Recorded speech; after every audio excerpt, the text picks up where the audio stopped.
yes, good morning. ముందుగా ప్రేక్షకులందరికీ కనుమ శుభాకాంక్షలు. మార్కెట్స్ విషయానికి వచ్చినట్టయితే మార్కెట్స్లో ఏషియన్ మార్కెట్స్లో ఒక పాజిటివ్ ట్రెండ్ కనిపిస్తుంది. హ్యాంగ్సెంగ్ ఆల్మోస్ట్ 250 పాయింట్స్ ప్లస్లో ట్రేడ్ అవుతుంది అండ్ ఎస్జిఎక్స్ నిఫ్టీ కూడా ఆల్మోస్ట్ ఒక 10 పాయింట్స్ ప్లస్లో ట్రేడ్ కావడం చూస్తున్నాం. దీన్ని బట్టి మన మార్కెట్స్ కూడా ఇవాళ కొద్దిగా పాజిటివ్ ఓపెనింగ్ కోసం సిద్ధమవుతున్నాయని చెప్పుకోవచ్చు. పాజిటివ్ టు ఫ్లాట్ ఓపెనింగ్ ఇవాళ మార్కెట్స్లో ఉండొచ్చు. అండ్ స్పెసిఫిక్గా నిన్న మార్కెట్స్ చూస్తే రికార్డ్ హైస్ ఇంకా స్టిల్ కొనసాగుతూనే ఉన్నాయి. ప్రీ బడ్జెట్ ర్యాలీ మార్కెట్స్ లో కొనసాగుతుంది. 11,000 దిశగా మార్కెట్లు అడుగులేస్తున్నాయి నిఫ్టీ అండ్ సెన్సెక్స్ కూడా కీలకమైన లెవెల్స్ ను బ్రేక్ చేసుకుని మరి ముందుకు దూసుకుపోతున్న పరిస్థితి మనం చూస్తున్నాము. నిన్న ఒక ఇంట్రెస్టింగ్ మూవ్ ఏంటంటే చాలా కాలం పాటు కన్సాలిడేట్ అయిన బ్యాంక్ నిఫ్టీలో చాలా స్ట్రాంగ్ అప్ మూవ్ చూసాం. 26,000 మార్క్ ని క్రాస్ చేయడం.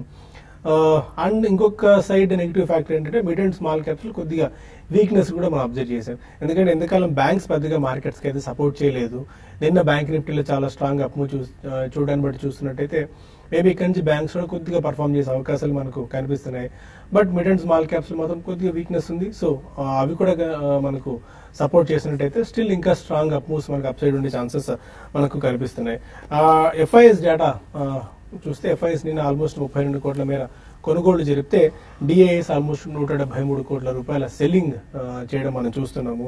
క్రూడ్ కూడా కొద్దిగా వరింగ్ ఫ్యాక్టర్ ఉంది. అంటే కొన్ని పాజిటివ్ ఫ్యాక్టర్స్ ఉన్నాయి, కొన్ని నెగిటివ్ ఫ్యాక్టర్స్ ఉన్నాయి. పాజిటివ్ ఫ్యాక్టర్స్ ఏంటంటే ప్రీ బడ్జెట్ ర్యాలీ కొనసాగుతుంది, మార్కెట్స్ లో మంచి లిక్విడిటీ కనిపిస్తుంది, ప్రతిరోజు కొత్త రికార్డు దిశగా మార్కెట్లు పరుగులు తీస్తుంటే అండ్ ఎఫ్ఐఎస్ సెల్లింగ్ ఒకటి ప్లస్ క్రూడ్ ఆల్మోస్ట్ 3 సంవత్సరాల గరిష్ట స్థాయికి చేరింది. ఆల్మోస్ట్ $70 క్రూడ్ చేరడం చూస్తున్నాము. సో ఇది కొద్దిగా మ్యాక్రో పిక్చర్ లో అంటే ట్రేడ్ డెఫిసిట్ పెరగడానికి, ఫిజికల్ డెఫిసిట్ పెరగడానికి కూడా కారణమయ్యే అవకాశం ఉంటుంది. కాబట్టి ఇది ఒక నెగిటివ్ ఫ్యాక్టర్ గా మనం చెప్పుకోవాలి. సో ఆన్ అండ్ ఆల్ చూస్తే ట్రెండ్ చాలా ఇంటాక్ట్, చాలా స్ట్రాంగ్ గా ఉంది. ఆల్మోస్ట్ 10,600, 10,650 ఆర్డ్ లెవెల్స్ దగ్గర చాలా స్ట్రాంగ్ బేస్ ఫార్మ్ అయినట్టు మనం అర్థం చేసుకోవచ్చు. ఎందుకంటే 10,480 10,500 లెవెల్స్ నుంచి అప్రతిహతంగా rally దూసుకుపోతుంది.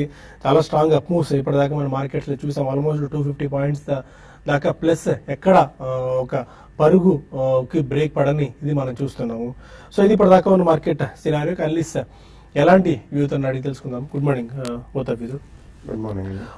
One side 50-day week high touch చేసిన స్టాక్స్ లిస్ట్ లో చాలా స్ట్రాంగ్ స్టాక్స్ అయిన Raymonds, HDFC, Delta Corp and HDFC, IG Petro, మనకి జిఎస్ఎఫ్సి, గుజరాత్ ఆల్కలీస్ లాంటి చాలా స్ట్రాంగ్ ఫండమెంటల్స్ ఉన్న స్టాక్స్ అండ్ మంచి బేస్ ఉన్న స్టాక్స్ పెరుగుతున్నాయి. At the same time PVP Ventures, ఇక్సా, కారిటోరీ Global, Urja Global, Syncom Health, Stampede Capital లాంటి స్టాక్స్ కూడా పెరుగుతున్నాయి. ఆల్మోస్ట్ బ్యాలెన్స్ చేస్తున్నాయి. పూర్తి ఏమాత్రం ఫండమెంటల్స్ లేని ఆపరేటర్ డ్రివెన్ స్టాక్స్ కూడా పెరుగుతున్నాయి. How do you see at this point of time? It's nothing but the desperation of a retailer on the market అండి. ఎందుకంటే మనం గతంలో కూడా చాలా సార్లు చెప్పాము, when you really cannot catch the diamonds, you better catch an American diamond అన్నట్టు. So always మనకి ప్రీమియం లెవెల్ స్టాక్స్ అనేది జనరలీ రీటైలర్ ఇంట్రెస్ట్ ఎప్పుడు కూడా ఉండదు, అసలు తక్కువ ఉంటుందని కూడా చెప్పిన రీటైలర్ ఇంట్రెస్ట్ అనేది క్వాలిటీ గుడ్ స్టాక్స్ లో ఎప్పుడు ఉండదు. కాబట్టి they will always start chasing the penny stocks which are either operated driven or some manipulated stocks or trading interest high ఉన్నది, thinking that they will make multi bagger sooner than later or very soon.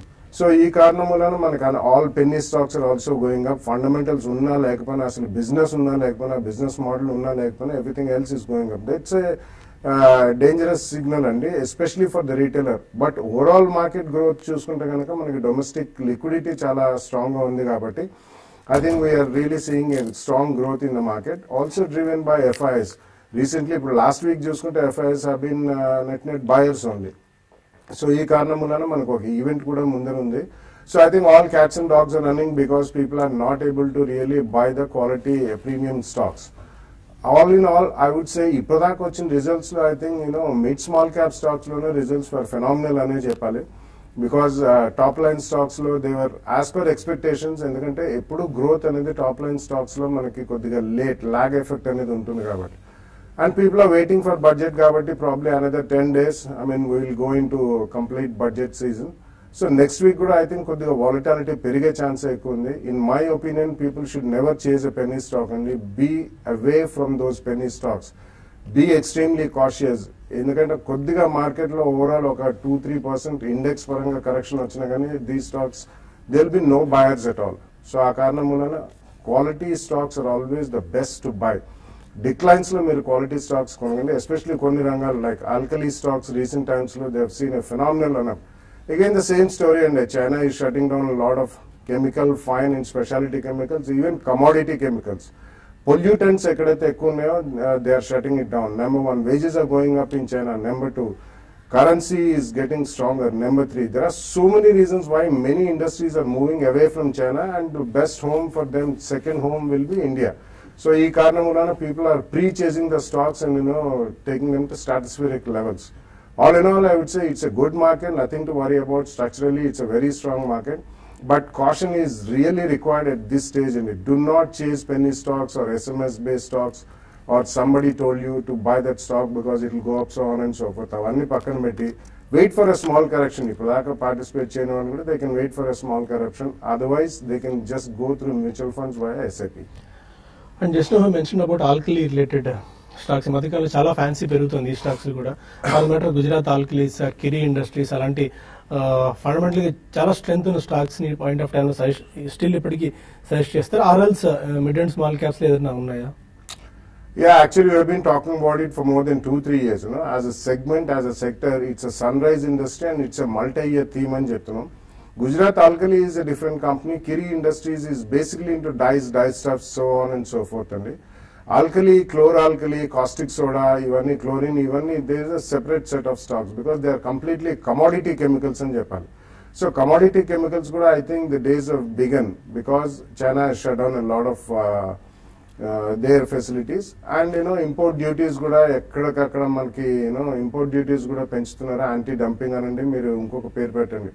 All in all, I would say wait for a correction even in all such kind of stocks, like all commodity chemicals to even fine chemicals and specialty chemicals. Most of them, even the top line companies like Atul, BASF, ivanni kuda chala strong ga perigayi last 2-3 months lo. So wait for a small correction before you dip into those chemical stocks also. Okay, కిరి ఎలాంటి technical moves చూస్తున్నారు? నిన్న mid and small caps లో కొద్ది weakness observe చేసాం. Market చాలా strength ఉన్నప్పటికీ, చాలా స్ట్రాంగ్ గా ట్రేడ్ అవుతున్నప్పటికీ, బట్ బ్యాంక్ నిఫ్టీ ఆశ్చర్యకరంగా ఏంటంటే చాలా కాలం పాటు వేధించింది బ్యాంక్ నిఫ్టీ, సపోర్ట్ చేయకుండా మార్కెట్స్ కి. నిన్న ఒక స్ట్రాంగ్ బ్రేక్అవుట్ లాంటిది కనిపించింది బ్యాంక్ నిఫ్టీలో. స్టిల్ ఇక్కడ నుంచి ఎంతవరకు మనకు అప్సైడ్ ఉండే ఛాన్సెస్ కనిపిస్తున్నాయి, అండ్ బ్యాంక్ నిఫ్టీ లో ట్రేడింగ్ ఆపర్చునిటీస్ ఏమైనా కనిపిస్తున్నాయి పాయింట్ ఆఫ్ టైంలో? ట్రేడింగ్ ఆపర్చునిటీస్ అంటే బ్యాంక్ నిఫ్టీ లో ఇక్కడ ఇన్ని రోజులు మనం సెల్ అండ్ ర్యాలీస్ అని చెప్పాము, కాబట్టి ఇక్కడ నుంచి బై అండ్ డిప్స్ అని చెప్పొచ్చు. ఎందుకంటే బ్యాంక్ నిఫ్టీలో ఒక బ్రేక్అవుట్ అనేది వచ్చింది చాలా రోజుల తర్వాత, 26,000 పైన సస్టైన్ అయింది, కాబట్టి బై అండ్ డిప్స్ అని చెప్పొచ్చు. ఇక్కడ ఏంటంటే పిఎస్యూ బ్యాంక్స్ కొంచెం వీక్ ఉన్నాయి ఇప్పుడు కూడా. అయితే పిఎస్యూ బ్యాంక్స్ కాకుండా ప్రైవేట్ బ్యాంక్స్ హెచ్డిఎఫ్సి కానీ, తర్వాత మనకి యాక్సిస్ బ్యాంక్ ఒకటి, ఇండస్ఇండ్ బ్యాంక్, ఇవన్నీ కూడా చాలా స్ట్రాంగ్ ఉన్నాయి. కాబట్టి పిఎస్యూ బ్యాంక్స్ కూడా అంటే డౌన్ సైడ్ అనేది ఆగిపోయింది, అంటే పడ్డం అనేది ఆగిపోయింది. కాబట్టి ఇంకా బ్యాంక్ నిఫ్టీలో ఎవరి డిప్ వచ్చినా కూడా బై అని చెప్తాను. ఇక ఓవరాల్ మార్కెట్ కానీ చూస్తే మనం నిన్నటి రోజు మార్కెట్ పెరిగినా కూడా మిడ్ క్యాప్ మీరు అన్నట్టుగా మిడ్ క్యాప్ లో అంత యాక్టివిటీ లేదు. ఇప్పుడు మనం ఇక్కడ 2 రకాల ట్రెండ్ చూస్తున్నాం. మార్కెట్ ఒక 100 లేకపోతే 60-70 పాయింట్స్ పెరిగిన రోజు మిడ్ క్యాప్ సైడ్ వేస్ లో ఉంటాయి. మళ్ళీ మార్కెట్ సైడ్ వేస్ లో ఉన్నప్పుడు మిడ్ క్యాప్ లో యాక్షన్ చూస్తున్నాం. ఇప్పుడు నెక్స్ట్ రాను రోజుల్లో కూడా అదే విధమైన ట్రెండ్ ఉంటుంది. ఈ రోజు కూడా మళ్ళీ మార్కెట్స్ ఒక చిన్న గ్యాప్ అప్ లో ఓవర్ కావచ్చు. మన ప్రధాన కారణం చెప్పాలంటే గ్లోబల్ క్యూస్ చాలా స్ట్రాంగ్ ఉన్నాయి. సెక్టార్ పరంగా బ్యాంక్స్, మళ్ళీ ప్రైవేట్ బ్యాంక్స్ లో ఈ రోజు బయింగ్ కనపడవచ్చు. తర్వాత ఫెర్టిలైజర్స్ కి స్టాక్స్, తర్వాత అగ్రి రిలేటెడ్ స్టాక్స్ లో కూడా ఈ రోజు బయింగ్ రావడానికి అవకాశం ఉంది. ఇంకా బయింగ్ విషయానికి వస్తే ఎస్ బ్యాంక్ లాస్ట్ 2 days లో కొంత ఈ స్టాక్ 344 నుంచి కొంచెం కరెక్ట్ అయింది. కాబట్టి 336 పైన సస్టైన్ కాగలిగితే దీన్ని 333 ఆ లెవెల్ స్టాప్ లాస్ పెట్టుకోమంటాను. 340 అండ్ 342 ఇంటర్డేలో టెస్ట్ చేసే అవకాశం ఉంది. అయితే స్టాప్ లాస్ స్టిక్ పెట్టుకొని 336 పైన ఉంటేనే కొనుక్కోమని చెప్తాను. ఇక పొజిషనల్ ట్రేడింగ్ పరంగా అంటే ఈ రోజు కాకుండా నెక్స్ట్ ఫ్యూ డేస్ కోసం అశోక్ లేలాండ్ ఒకటి ఎవరి డిపోలో కూడా బై చేయమంటాను. పొజిషనల్ ట్రేడర్స్ క్యారీ చేసేవాళ్ళు ఈవెన్ ఫ్యూచర్స్ లో కూడా బై చేసుకోవచ్చు. ప్రస్తుతం 126 ఉంది, 134 దాకా target, 134, 135 target around 122, stop loss around 122 దగ్గర పెట్టుకోమంటాను. ఇంకొక పొజిషనల్ ట్రేడింగ్ కి మనకి యూపీఏలో ఒకటి మనం గతంలో రికమెండ్ చేసిందాం. అరౌండ్ 730లో. ఇది ఇంకా పెరిగే అవకాశాలు కనపడుతున్నాయి. ప్రస్తుతానికి 774 ఉంది. 766 అక్కడ స్టాప్ లాస్ పెట్టుకొని దీన్ని బై చేయమంటాను. 792 to 802 దాకా పెరిగే అవకాశం ఉంది. బ్యాంక్ నిఫ్టీ 26,220 అండ్ 240 ఆ లెవెల్లో రెసిస్టెన్స్ ఫేస్ చేయొచ్చు. ఇక డౌన్ సైడ్ చూసుకుంటే మాత్రం 25,840 దగ్గర సపోర్ట్ లభించవచ్చు. కాబట్టి ఎవరి డిపోలో బ్యాంక్ నిఫ్టీ బై అని చెప్తాను. ఇక నిఫ్టీ గాని చూసుకుంటే 10,820 దగ్గర రెసిస్టెన్స్ ఉంది. ఇప్పుడు డౌన్ సైడ్ చూసుకుంటే 10,640 అంటే 100 పాయింట్ డౌన్ వరకు కూడా నిఫ్టీ అంటే మనకి సపోర్ట్ ఎక్కడ లభిస్తుంది. ప్రస్తుతానికి అయితే ఎవరి డిపోలో బై అని చెప్తాను. మిడ్ క్యాప్ యాక్షన్ ఈ రోజు ఉండే అవకాశం ఉంది. ఫైనల్ ఓవరాల్ గా positional call recommendations and trade specific strategies. కొంతమంది కాలర్స్ లైన్ లో ఉన్నారు. ఫస్ట్ కాలర్ తిరుపతి నుంచి రామకృష్ణ. నమస్తే సార్. నమస్కారం, చెప్పండి.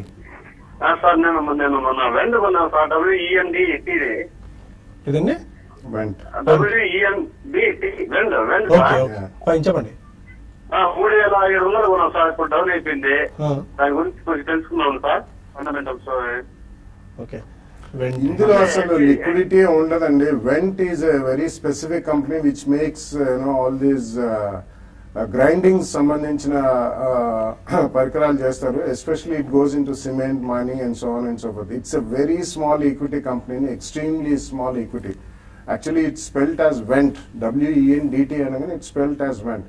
సో ఆ కారణం వలన అది ఒక రోజు ట్రేడింగ్ మేబీ ఫ్యూ 100 షేర్స్ కూడా కావండి. అది పడ్డది అంటే మీరు కొన్న తర్వాత 3700లో ఇట్స్ ఎ నార్మల్ థింగ్ అండి. ఆల్ హై ప్రైస్ స్టాక్స్ ఒక 1 or 2 days యాక్టివిటీ తక్కువ అండ్ ఈవెన్ స్ప్రెడ్ కూడా చాలా ఎక్కువ ఉంటుంది. అందులో అట్లీస్ట్ 30 to 50 rupees స్ప్రెడ్ ఉంటుంది. 100 షేర్స్ కొనాలంటే you to buy more than 100 shares కొనాలంటే 100 to 150 rupees you have to spend. So అటువంటి వాటిలో కొద్దిగా పడ్డగానే నథింగ్ టు వరీ అండి. It's a strong company, you can retain the stock. Just 2 crores equity ఉంది and 4,700 నుంచి పడింది కూడా stock.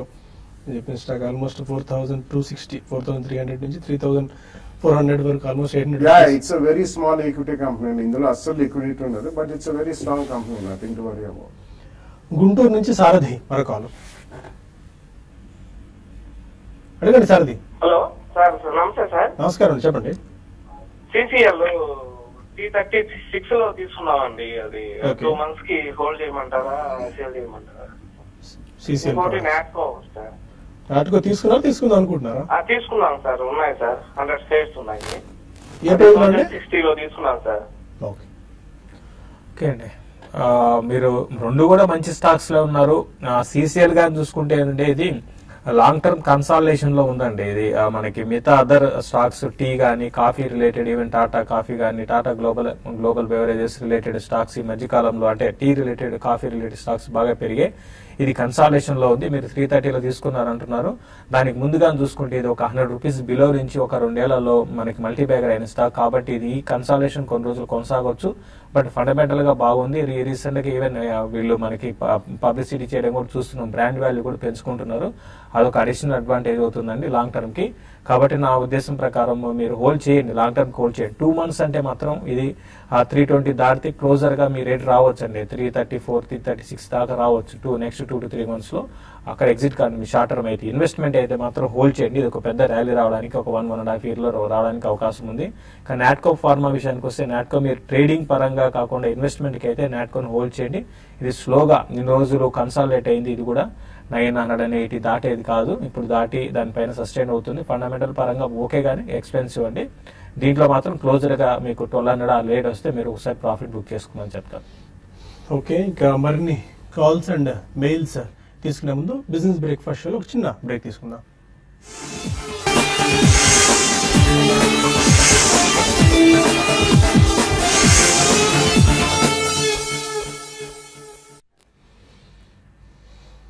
Welcome back to the show. ఒక కాల్ ఉన్నారు కర్నూలు నుంచి సురేంద్ర. Hello sir. హలో, చెప్పండి. హలో సార్, నమస్తే సార్. నమస్కారం, చెప్పండి. సార్ ఇప్పుడు మార్కెట్ ఏమైనా కరెక్షన్ వస్తుందా? బాగా పెరిగింది సార్ ఒకటి. రెండోది సెయిల్, తర్వాత సన్ స్టార్ రియాలిటీ స్టాక్స్ తీసుకోవచ్చు సార్ ఈ రేట్ లో ఉన్నా. ముఖ్యంగా సన్ స్టార్ రియాలిటీ స్టాక్ తీసుకోవచ్చు. కరెక్షన్ కోసం వెయిట్ చేయమంటారా? Sunteck Realty, SAIL and Sunteck. I think you should wait for a correction అండి. మార్కెట్ బాగా పెరిగింది కదా, కరెక్షన్ వస్తుందా అని అడిగారు మీరు. డెఫినెట్లీ వస్తుందండి. ఎప్పుడు వస్తుంది, ఎంత కరెక్షన్ వస్తుంది అనేది nobody can guess. It's something which is beyond anybody's guess work or prediction. కాబట్టి డెఫినెట్లీ మార్కెట్లో పోస్ట్ బడ్జెట్ వస్తుందా, బడ్జెట్ లోపల ఏదైనా ఒక చిన్న డిప్ వస్తుందా, బడ్జెట్లో ఏమైనా లాంగ్ టర్మ్ క్యాపిటల్ గెయిన్స్ అటువంటివి విధిస్తే సెంటిమెంట్ పరంగా డెఫినెట్లీ ఒక జర్క్ అయితే వస్తుందండి. అది ఎంతకాలం సస్టైన్ అవుతుంది, మళ్ళీ తిరిగి స్ట్రాంగ్ బయింగ్ ఎమర్జ్ అవుతుందా immediately with in the next 1 week or 10 days, ఇవన్నీ బడ్జెట్ ప్రపోజల్ మీద డిపెండ్ అయి ఉంటుందండి. ఎందుకంటే టాక్సేషన్ పరంగా బడ్జెట్ లో చేసేది ఏం లేదు. జిఎస్టీ వచ్చిన తర్వాత ఆ సస్పెన్స్ మాత్రం కంప్లీట్లీ పోయింది. గతంలో ఒక్కొక్క సెక్టర్ కి ఇటువంటి ట్యాక్స్ ట్వీకింగ్ చేస్తారు, ఎక్సైజ్ డ్యూటీలు తగ్గిస్తారు అనేది ఇప్పుడు నౌ దట్స్ కంప్లీట్లీ గాన్. ఒకటే ఏంటంటే అలొకేషన్స్ దేనికి ఎక్కువ ఉంటాయి, అండ్ ఒకవేళ ఏమైనా direct taxes like maybe long term capital gains, personal income tax ఇటువంటివన్నీ ఏమైనా ట్వీక్ చేసి కొద్దిగా నెగిటివ్ సెంటిమెంట్ ప్రివేల్ అయితే అక్కడ మార్కెట్ కరెక్షన్ రావచ్చు. But SAIL and Sunteck Realty I think you should wait అండి. సెయిల్ కూడా if you observe almost 6 to 8 months లో ఆల్మోస్ట్ 45-50 దగ్గర నుంచి 100 rupees అండ్ డబుల్ అయిన స్టాక్ అది. So in my opinion you should wait అండి. సన్టెక్ రియాలిటీ కొద్దిగా relatively it's a good company in terms of real estate, but అది కూడా రీసెంట్లీ బాగానే పెరిగింది. కాబట్టి all real estate stocks wait for at least 10 to 15% correction and then enter. Nirmal నుంచి శ్రీనివాస్ మరొకరు. Hello Srinivas. Hello sir. Hello చెప్పండి సార్, ఇది గామన్ ఇన్ఫ్రా అని ఒకటి సింగిల్ డిజిట్ స్టాక్ ఉంది కదా సార్, దాన్ని హోల్డ్ చేయొచ్చా, బై చేయొచ్చా? అంటే ఆల్రెడీ నా స్టాక్స్ ఉన్నాయి, హోల్డ్ చేయమంటారా? ఏ ప్రైస్ లో తీసుకున్నారు మీరు? నేను ₹4.40 బై చేశాను సార్. ఎలా ఉందా ఈ స్టాక్ లో? అంటే ఒకప్పుడు గ్యామన్ ఇన్ఫ్రా అనేది ఇండియా మొత్తం కూడా చాలా స్ట్రాంగ్, అంటే ఒక బిజినెస్ లో ఉన్న వాళ్ళండి, కాంట్రాక్ట్ అండ్ కన్స్ట్రక్షన్ బిజినెస్ లో. అయితే కొన్ని కారణాల వల్ల ఈ స్టాక్ డెట్ ఒకటి, తర్వాత రిజల్ట్ చాలా మనకి దారుణమైన రిజల్ట్ కారణంగా ఈ స్టాక్ బాగా ₹4 వచ్చింది. అయితే ఈ మధ్య మళ్ళీ ఈ స్టాక్స్ లో ఏవైతే డెట్ రిలేటెడ్ స్టాక్స్ అన్ని కూడా మళ్ళీ ఒక లైమ్ లైట్ లోకి వచ్చాయి కాబట్టి దానిలో భాగంగా వచ్చింది. కాబట్టి మీరు ఉన్న పొజిషన్ హోల్డ్ చేసి స్లోగా మార్కెట్ పెరుగుతున్నప్పుడు, ఎప్పుడో ఇంతకుముందు మన షో స్టార్టింగ్ లో కూడా అనుకున్నాం అన్ని చిన్న స్టాక్స్ కూడా పెరుగుతున్నాయి. కాబట్టి చాలా జాగ్రత్తగా ఉండండి. దీనికన్నా ఇదే అంటే స్పేస్ పరంగా ఈ సెక్టర్ పరంగా రానున్న రోజుల్లో చాలా స్ట్రాంగ్ ఉండొచ్చు. కాబట్టి మీరు మంచి ప్రాఫిట్ లో ఉన్నారు, 100% దాకా ప్రాఫిట్ లో ఉన్నారు. ప్రాఫిట్ ని ర్యాలీస్ లో ప్రాఫిట్ బుక్ చేసుకోండి, వేరే మంచి స్టాక్ వైపు వెళ్ళమని చెప్తాను. మదనపల్లి నుంచి మోహన్ మరొకరు. హలో అడగండి Mohan. Sir, GMR Alok industries sir already holding లో అలోక్ ₹4 లో ఉన్నది. ఓకే. జిఎంఆర్ ₹23 లో ఫ్యూచర్ ఉంది సార్. జిఎంఆర్ 23 లో ఫ్యూచర్ తీసుకున్నారా? అవును సార్. అంటే జిఎంఆర్ హోల్డ్ చేయండి అండి. ఇది ఏంటంటే ఇది కూడా ఏంటంటే ఒక మనకి 8 ఏళ్ల తర్వాత ఈ స్టాక్ లో ఒక ర్యాలీ వచ్చింది. అయితే మధ్య మధ్యలో ఏంటంటే ఇది సస్టైన్ కావట్లేదండి. ఈవెన్ మనం చూసాము ₹20 దాటిన తర్వాత 23 దాకా వెళ్ళింది, మళ్ళీ 21.5 వచ్చింది. కాబట్టి మీకు అరౌండ్ 20 దగ్గర మీరు 21 దగ్గర మీరు స్టాప్ లాస్ పెట్టుకొని ప్రస్తుతానికి హోల్డ్ చేయండి. 22 పైన సస్టైన్ అయింది కాబట్టి నెక్స్ట్ టార్గెట్ అరౌండ్ 26 to 28 దాకా రావచ్చు. మీరు స్టాప్ లాస్ తో హోల్డ్ చేయండి. ప్రస్తుతానికి అయితే అప్ ట్రెండ్ కొనసాగొచ్చు అండి. ఈవెన్ ₹32 దాకా వెళ్లే అవకాశాలు కూడా కనపడుతున్నాయి. అంటే ఇమీడియట్ కాదు, కొంచెం టైంలో. ప్రస్తుతానికి అయితే స్టాప్ లాస్ తో మీరు జిఎంఆర్ ని మీరు హోల్డ్ చేయండి. ధర్మవరం నుంచి మురళి మరొకరు. అడగండి మురళి. హలో. Hello sir. చెప్పండి మురళి. సార్, సువెన్ ఫార్మా గురించి అడగదామని ఫోన్ చేశాను సార్. సువెన్ లైఫ్ ఏ ప్రైస్ లో తీసుకున్నారండి? సార్ ₹212 కొన్నాం సార్. ఓకే. అది ఉంచచ్చా అమ్మల్లా? Suven life 212. Suven life sciences almost about 300 plus నుంచి బాగా రియాక్ట్ అయిందండి. ఎందుకంటే సువెన్ లైఫ్ సైన్స్ లో బేస్ బిజినెస్ మీద I think still it's highly price stock. So ఈ కారణం వలన రీసెంట్ టైమ్స్ లో డొమెస్టిక్ ఫోకస్డ్ ఫార్మస్యూటికల్ కంపెనీస్ అన్ని కూడా బాగా రాణిస్తున్నాయి. లైక్ అజంతా, ఆల్కెమ్, టోరెంట్, ఇవన్నీ కూడా డొమెస్టిక్ పోర్ట్ఫోలియో ఎక్కువ ఉందండి. సో ఎక్స్పోర్ట్స్ కంటే నౌ డొమెస్టిక్ బిజినెస్ గ్రోత్ అనేది చాలా ఎక్కువ ఉంది. దో ప్రైస్ ఇరోజన్ అనేది బోత్ అమెరికాలో ఉంది, ఈవెన్ ఇండియాలో కూడా ప్రైస్ కంట్రోల్స్ అనేవి ఉన్నాయి. నా ఒపీనియన్ ఇందులోంచి I think you should shift out to some of the top line companies. ఒకవేళ ఫ్రంట్ లైన్ కంపెనీస్ లో ఉండాలంటే turn around cases like doctor Reddy, Lupin ఇటువంటివి ఎంచుకోవచ్చు. On declines you should buy such stocks. Hyderabad నుంచి సిద్ధార్థ్ మరొక అడగండి Siddharth. Hello, good morning sir. Morning అండి. Sir నా గోవా కార్బన్ లో 20 షేర్స్ ఉన్నాయి, ఐసిఐసిఐ లో 50 షేర్స్ ఉన్నాయండి. ఐసిఐసి ఏంటి? ICICI bank. ఐసిఐసిఐ బ్యాంక్ అండి. ఓకే. అయితే ఇది హోల్డ్ లో పెట్టుకోవచ్చు అండి. ఐసిఐసిఐ ఇప్పుడు మార్గన్ స్టాన్లీ వాడు హోల్డ్ లో పెట్టుకోవచ్చు అని చెప్పాడు. అదే 375 400 టార్గెట్ చెప్పాడు. నేను 250 ఉన్నప్పుడు కొన్నాను. ఓకే. గోవా కార్బన్ 20 షేర్స్ ఉన్నాయండి. అది 600 ఉన్నప్పుడు కొన్నాను. Okay, fine. ఐసిఐసిఐ బ్యాంక్ ని హోల్డ్ చేయండి అండి. ఐసిఐసిఐ బ్యాంక్ చాలా రోజుల తర్వాత మళ్ళీ ఇప్పుడే మనకి 320 దాటింది. అటు టెక్నికల్ గా పర్లేదు, బానే ఉంది. అటు రిజల్ట్ చూడాలండి. ఇంకా రిజల్ట్ తర్వాత మళ్ళీ రిజల్ట్ డిసప్పాయింట్మెంట్ చేస్తే మళ్ళీ పడచ్చేమో. బట్ ఇవన్నీ కూడా టార్గెట్స్ ఇవన్నీ కరెక్ట్ కాదండి. ఎందుకంటే 100% టార్గెట్స్ ఎప్పుడు కూడా అచీవ్ కావు. ఆ మార్కెట్ అప్పుడున్న సిచ్యువేషన్ తగ్గట్టుగా బిహేవ్ చేస్తుంటుంది. బట్ ఇన్వెస్ట్మెంట్ కంటే మాత్రం మీరు ఐసిఐసిఐ బ్యాంక్ ని హోల్డ్ చేయమని చెప్తాను ప్రైవేట్ బ్యాంక్ లో. తర్వాత గోవా కార్బన్ గాని చూసుకుంటే ఇది ఒక 100 రూపీస్ నుంచి ఒక 10 times పెరిగిన స్టాక్ అండి, ఒక 1.5 year లోనే. కాబట్టి దీంట్లో మాత్రం మీరు ఒకసారి ప్రాఫిట్ బుక్ చేసుకోండి. ఇప్పుడు ప్రస్తుతానికి ఇది డౌన్ ట్రెండ్ లో ఉంది. ప్రస్తుతానికి హోల్డ్ చేయండి. చిన్న ర్యాలీస్ వస్తాయి అంటే ఒక 10 to 15% కైండ్ ఆఫ్ ర్యాలీస్ వస్తే దీంట్లో మీరు ప్రాఫిట్ బుక్ చేసుకొని కొంచెం మళ్ళీ స్టాక్ కూల్ ఆఫ్ అయినాక మళ్ళీ బాగా కలెక్షన్ వచ్చినాక అప్పుడు మళ్ళీ రీఎంటర్ కమని చెప్తారు. ఓకే. జనవరి 21 తారీఖు ఈ వారం శని ఆదివారంలో ఫండమెంటల్ టెక్నికల్ వర్క్ షాప్ ను TV5 money and profit your trade organise చేస్తున్న సంగతి మీ అందరికీ తెలిసిందే. So don't miss this opportunity. 2018లో ఫస్ట్ ఆఫ్ ఇట్స్ మనకి ఈవెంట్ ఇది. అండ్ చాలా మంది దిల్షుక్ నగర్ ఆ వైపులో ఏర్పాటు చేయాలంటే మనం అటువైపు ఆర్గనైజ్ చేస్తున్నాం. ఈసారి కొత్తపేటలో హోటల్ సొరబి ఎలైట్ లో మనకి ఫండమెంటల్ టెక్నికల్ వర్క్ షాప్ ఉంది. 28th technical and 21st fundamental work shop ఉంది. సో దానికి సంబంధించిన పూర్తి వివరాలని మీకు ప్రాఫిట్ యువర్ ట్రేడ్ వెబ్సైట్ లో ఉన్నాయి. మీరు అందులో డైరెక్ట్ గా వెబ్సైట్ లో రిజిస్టర్ చేసుకోవచ్చు. ఆర్ఎల్స్ మీకు ఇంకా ఏమైనా డౌట్స్ ఉంటే మాత్రం నంబర్స్ స్క్రోల్ అవుతున్నాయి. నంబర్స్ ఫోన్ చేసుకుని మీరు డీటెయిల్స్ తెలుసుకోవచ్చు. లిమిటెడ్ సీటింగ్ ఆపర్చునిటీ ఉంది కాబట్టి so hurry up and don't miss this opportunity. అనౌట్తో బుల్టన్ ఇక్కడ TV5 న్యూస్ లో వైండప్ చేద్దాం. TV5 మనీలో మళ్ళీ కలుద్దాం యూట్యూబ్ వేదిక ద్వారా. అక్కడ మరిన్ని కాల్స్ అండ్ మెయిల్స్ తీసుకుందాం. Stay with us.